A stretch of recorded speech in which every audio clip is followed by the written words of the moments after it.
नमस्कार. मी सौ माधवी पोद्दार. अक्षरधन शब्दसमूह आयोजित अभिवाचनाच्या या स्पर्धेत मी एक स्वरचित कथा वाचणार आहे. कथेचं नाव आहे अवचित. आज घरातील रोजची कामं अंमळ लवकरच उरकली होती तिची. या नवीन घरात राहायला येऊन साधारण महिना होत आला होता. घर तसं शहरातील गर्दीपासून थोडं दूरच मिळालं होतं म्हणा.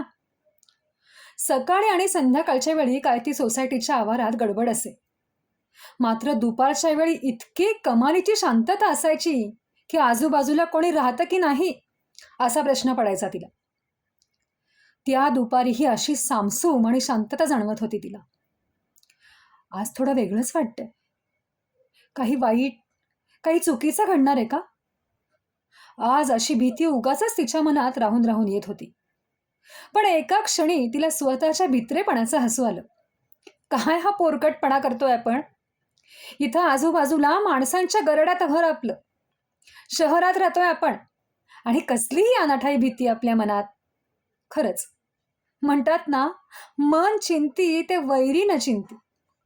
असा विचार करून तिने स्वतःला सावरलं. चला आता यावरचा रामबाण उपाय म्हणजे स्वतःला जरा कामात गुंतवून ठेवू, म्हणजे वेळ कसा अगदी पटकन निघून जाईल. असा विचार करून तिने स्वयंपाक खोलीकडे मोर्चा वळवला. आधी काय बरं करावं असा विचार करत असताना बाहेर कसली तरी तिला हालचाल जाणवली. भास झाला असेल कदाचित असा विचार करून तिने तिकडे दुर्लक्ष केलं. पण पुन्हा तोच आवाज. हो, हा आवाज तर बाहेरच्या खोलीतूनच येतोय. नक्कीच, तिची अगदी खात्री पटली. होता नव्हता तेवढा सगळा धीर एकटावून तिनं भिंतीच्या आधारानं हळूहळू ती बाहेरच्या दिशेने जाऊ लागली. दार तर सकाळपासून आतून बंद होतं. शेजारी राहणारं कुटुंबही संध्याकाळी 6 शिवाय घरी येत नव्हतं.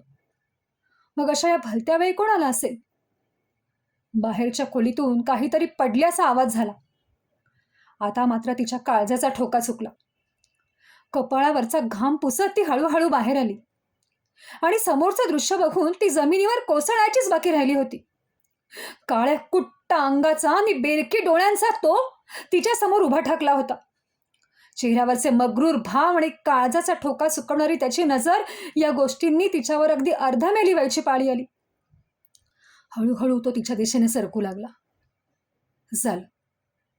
झालं आता याच्यापासून आपली सुटका नाही याची तिला अगदी मनोमन खात्री पटली.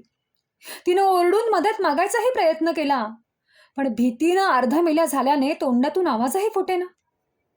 शेवटी सगळा धीर गोळा करून ती जोरात ओरडली, राक्षसा थांब थांब, तिथेच पुढे येण्याचा प्रयत्न करू नकोस, मी जीव घेईन तुझा.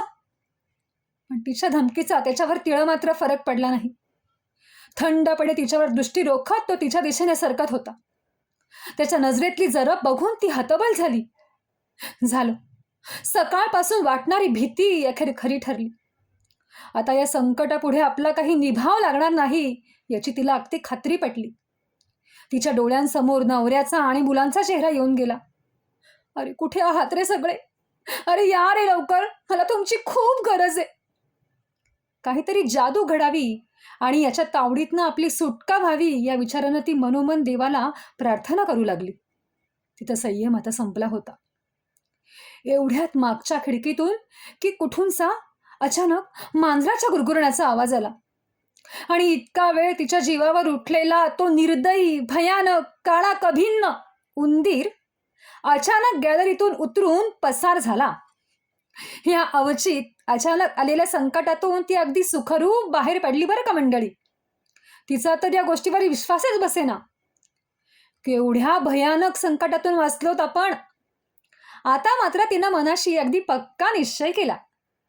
काहीही झालं, आपल्याला जरी आवडत नसलं तरी एक मांजर या घरात नक्की पाळायला आणायचं. अहो प्रत्येक वेळी भयकथा कुठून आणायची हो तुमच्यासाठी? अहो आपल्यासारख्या सामान्य माणसांच्या आयुष्यात असे साधे साधे वाटणारे प्रॉब्लेम्स असतात की. धन्यवाद.